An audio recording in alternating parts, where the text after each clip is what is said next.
İmam Rıza aleyhissalamın əziz dostlarından biri Əba Səlt buyurur.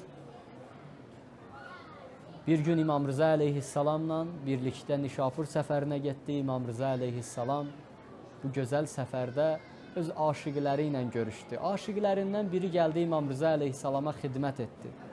İmama xidmət edəndən sonra İmam Rıza aleyhissalam bir daş götürdü, o daşa salavat deyib üfürdü, o daş qızıla çöndü. Bu qoca kişi daşı qaytardı İmam Rıza aleyhissalama. Dedi, ağa, mən sənin özünü istəyirəm, dünya malı istəmirəm. Dedi, nə istəyirsən? Biz hədiyyə etdiyimizi geri almarıq. Hədiyyəni də bağışladı ona.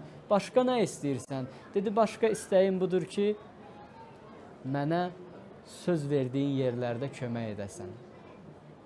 Ölüm halında çoxları var, dünyadan köçmək istəyirlər, amma ölüm halında can vermək onlar üçün çətindir. Qəbrin əvvəl gecəsində, qiyamətin günündə mənim köməyimə yetişəsən.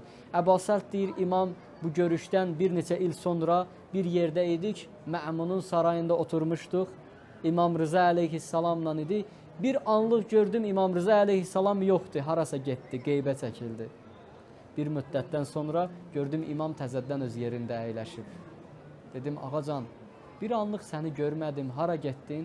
Dedi, bəli, Əba Səlt, yadındadır, bir neçə il bundan qabaq bir yerdə Nişapurda aşiqlərimin biri ilə görüşmüşdüm və məndən bir neçə istəyi var idi. Dedi, bəli, ağa, yadımdadır. Dedi, o dünyadan köçürdü, onun ölümünün çətin halı idi. Getdim, ona kömək elədim, qoy rahat can versin. O ruh rahat bədəndən çıxsın. Ruh bədəndən çıxanda insana çox sıxıntılar gəlir, rahat can verə bilmir.